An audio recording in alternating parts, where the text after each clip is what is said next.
Ram Ram everyone, सभी प्रिय दर्शकों को ideology of astrology Guru channel में हार्दिक स्वागत है। प्रिय मित्रों, साथियों, मैं हूं आचार्य अनंत रामदास।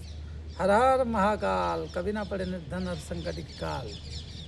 जल्दी से जल्दी जो करे सब्सक्राइब, लाइक, शेयर, कमेंट। जय जय महाकाल। सभी प्रिय दर्शकों को अभिवादन करता हूँ। आज ग्रह नक्षत्र की दुनिया में आप सबको स्वागत करता हूँ। हे मित्रों, हे साथियों, हे सनातनियों, आपके पास परमात्मा ने एक समय और टाइम निर्धारित करके जन्म दिया है।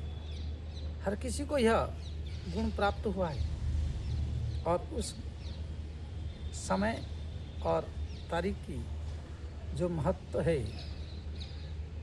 और आपकी जो जन्म समय का क्या महत्व है, जो उसको जन्म कुंडली के रूप में जाना जाता है, उसमें आपने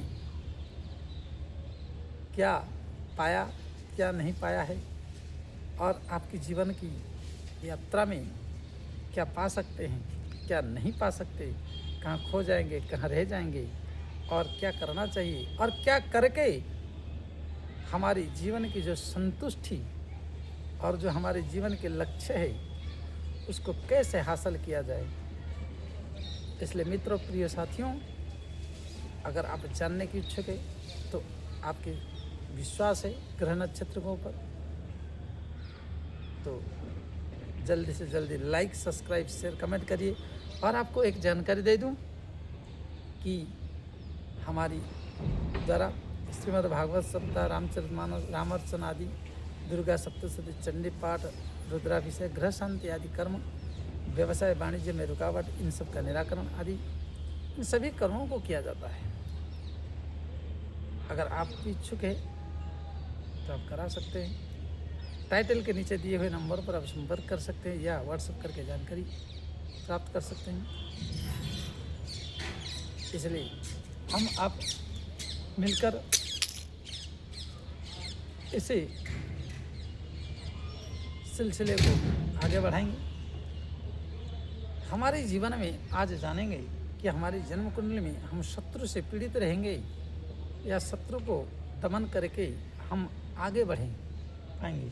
शत्रु दमन योग। शत्रु दमन योग क्या है? आज की इस दुनिया की रेस में एक अजीब सा कंपटीशन हो गया, अकारण द्वेष हो गया, द्वेष भाव से परिपूर्ण। जैसे आपकी परिवार में आपकी उन्नति देखकर आपकी माता पिता को छोड़ दें तो बाकी कोई हंसेगा नहीं, प्रसन्नता व्यक्त नहीं करेगा जल्दी। माता पिता ही एक जो पुत्र का या पुत्री का उन्नति को देखकर प्रसन्न व्यक्त करते हैं, या गुरु उन्नति को, प्रगति को प्राप्त करके शिष्य की प्रसन्न व्यक्त करता है। परंतु ये तीन को छोड़ के सृष्टि में बाकी जितने भी हैं, अधिकांश यह पाया गया, और विशेष करके आपकी सगा संबंधी, आपकी मित्र वर्ग आपके सन्मुख प्रसन्नता व्यक्त करेंगे, दिखावा प्रसन्नता। उसको गोस्वामी तुलसीदास जी कहते, आगे कह मृदु वचन बनाई, पाछे अनहित मन कुटिलाई। आगे प्रसन्नता और एक मधुर वाणी बोलेंगे, परंतु पीछे से षड्यंत्र करेंगे और एक दुर्भावना व्यक्त करेंगे और चुगली करेंगे कि ऐसे कैसे बड़ा हो गया, ये तो अमुक को ठग लिया, अमुक को ऐसा कर लिया, जो कि उन्होंने उस सफलता को कभी नहीं पा पाएंगे। और कभी कभी आप उस चीज को देखकर पीछे रह जाते हैं। और बढ़िया महान दिव्य योग आपकी जन्म कुंडली में होने के बाद शत्रु दमन योग। तो अगर शत्रु दमन योग है, वो अगर निष्प्रभावी है तो उसका प्रभावित कर सकते हैं। उस ग्रहों को और उसकी बैठे हुए नक्षत्रों को आप बल प्रदान करिए तो ग्रह एक्टिवेशन हो जाएगा और आपकी विरोधी शत्रु दमन को कहेंगे कि अरे किसी से लड़ना भिड़ना क्या एक्टिव कराना पैसा खर्चा करके, ये क्या अच्छा बात है क्या? नहीं मित्र साथियों, जैसे आप शत्रुदेवन योग से यह शिक्षा ले सकते हैं कि आप नौकरी पाना है, बड़े पढ़ाई पढ़ना है, नौकरी पाना है और व्यवसाय करना है, इन सबों में आज मार्केटिंग कंपटीशन है और उस मार्केटिंग कंपटीशन में आपको आगे प्रोग्रेसिव करना है, तो यह योग होना बहुत ज़रूरी है और उस योग को एक्टिव करना बहुत ज़रूरी है, क्योंकि नहीं तो आप पीछे रह जाएंगी। पढ़े रहे जब तक आपकी मतलब आपकी मन की जो विचारधारा है वो है दृष्टि से रहेगा, वो आप आगे नहीं बढ़ सकती, या आपको कोई दबाता रहेगा तो वहाँ आप आगे नहीं बढ़ सकती। इसलिए शत्रुहंता योग कहाँ से बनता है ना, विशेष करके यहाँ पर हमारा छठा भाव ये है, कालपुरुष की कुंडली के अनुसार लग्न है और मेष से लेकर मीन पर्यंत। अब यहाँ पर विशेष करके मंगल बैठ जाए तो वो व्यक्ति को पराक्रम पूर्वक अति साहसी और अगले वालों को टक्कर देने की जुनून रखता है। और इस पर अगर यहाँ से कोई ग्रह का, बृहस्पति का दृष्टि हो, किसी भी ग्रह का यहाँ दृष्टिपात हो जाए जो इनके मित्र हो, जैसे राहु और केतु शनि को छोड़कर, तो मंगल बड़ा अच्छा काम करता। परंतु यहीं अगर मंगल 0 डिग्री पर है, 0 अंशों पर है, तो इनकी एक्टिवेशन चाहिए। सूर्य बैठ जाए तो उनकी मित्र ग्रह बृहस्पति है और शुक्र है, इन सब का, या यहाँ पर आपकी शनि बैठ जाए और इसके साथ अगर शनि है तो राहु बैठ जाए साथ में, या मित्र ग्रहों से दृष्ट हो जाए, तो ये शत्रुहंता योग, शत्रु दमन योग बनाता है। इसको अस्त्र योग भी कहते हैं, इनकी भाषाएं अनेक है। शत्रु दमन योग, तो इस तरह बैठा हो तो आपको परमात्मा ने इस जगत में लड़ने के लिए भेजा है, भिड़ने के लिए भेजा है। लड़ना भिड़ना मतलब ये नहीं कि आप अकारण किसी की खोपड़ी फोड़ दो, किसी को बंदूक से मार डालो, किसी को ईंट फेंक के मार डालो, किसी को षड्यंत्र करके मार डालो, ये नहीं लिखा है। लड़ना भिड़ने का उद्देश्य यह नहीं है। लड़ना भिड़ने का उद्देश्य आपकी मन की चाहत को,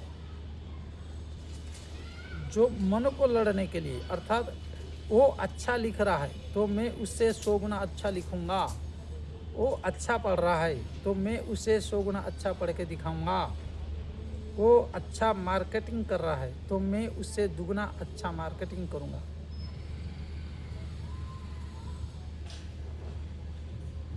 और अपने अगले वाला इस प्रकार डिजाइन एक्टिव करता है तो मैं उससे अच्छा डिजाइन एक्टिव करके दिखाऊंगा। इस प्रकार प्रतिस्पर्धा का भावना ये भी एक लड़ाई है।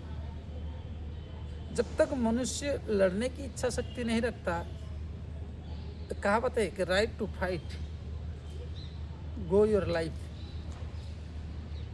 जब तक हम लड़ने की इच्छा शक्ति नहीं रखेंगे और उस लड़ाई को हम खून बहाने भी लगा सकते हैं, उस लड़ाई को अपने मन में विचार बना के अपने जीवन को अग्रगति को ले जाने के लिए भी लगा सकते हैं। एक विचार की लड़ाई है। विद्युत जन सज्जनों की लड़ाई क्या है? विचार पूर्वक और मानसिक लड़ाई, कोई ईंट पत्थर डंडा की नहीं। और यहाँ पर जब योग बनता है तो उस व्यक्ति को सरकारी क्षेत्र में कंपटीशन करे। जैसे मान के चले टेंडर की लड़ाई, बड़े बड़े टेंडर लाना है, तो ऐसे यहाँ पर जितनी एक्टिव होगा। राजनीति में कंपटीशन नहीं करेंगे तो आप नहीं जीत पाएंगे। शत्रुहंता आदि बहुत से चीज़ आपको लड़ने पर ही मिलेगा, लड़ाई के बिना मिलना असंभव है। क्योंकि आपकी ग्रह ही ऐसा कह रहा है। और यह योग अगर आपकी कुंडली में है और यहाँ से हो, चाहे यहाँ से हो बैठकर या कहीं से भी बैठकर, इनका ऊपर दृष्टि मित्र ग्रह की हो, मित्र राशि में हो, तो वह ज़्यादा पावरफुल और ज़्यादा एक्टिवेशन होता है। अगर निर्बल है, दृष्टि नहीं है, अकेले बैठा है, तो आप उनको एक्टिव कराइए। उसके लिए जप साधना स्वतः करिए, या किसी पर विश्वास है तो अपने जन्म कुंडली अध्ययन करा के किसी ब्राह्मण देवता से उसका उपचार कराइए, आराधना करवाइए, जप करवाइए, तो भी आपको बहुत सारे एक्टिव देगा और आप अपने जीवन में सफलता का करियर, सफलता का दामन चुमेंगे। नहीं तो अगर लड़ने की इच्छा नहीं रखेंगे, प्रोग्रेसिव की इच्छा शक्ति को खत्म कर देंगे, तो आप अपने जीवन में कितना बड़ा भी राजयोग होगा अन्यत्र, यह राजयोग को भंग करते हुए कहेगा कि तुमने लड़ा नहीं, इसलिए मैंने उस राजयोग को एक्टिव नहीं करने दिया। इसलिए आपको परमात्मा इसी के लिए भेजे हैं। इस दृष्टि को रखते हुए प्रिय मित्र साथियों, आप अपने जन्म कुंडली खोल के एक बार अवश्य देखिए, क्या हमारे छठे घर में, छठे भाव में एक से अधिक ग्रह है क्या, और क्रूर ग्रह है क्या, पापी ग्रह है क्या, तो आपको अति उन्नति के स्तर पर ले सकता है। और आप इसको विचार करिए, और हमारे विचारों से अगर सहमति है तो जल्दी से जल्दी लाइक, सब्सक्राइब, शेयर, कमेंट अवश्य करिए। और अगली वीडियो में पुनः फिर मिलूँगा। सबको जय जय श्री राधे श्याम।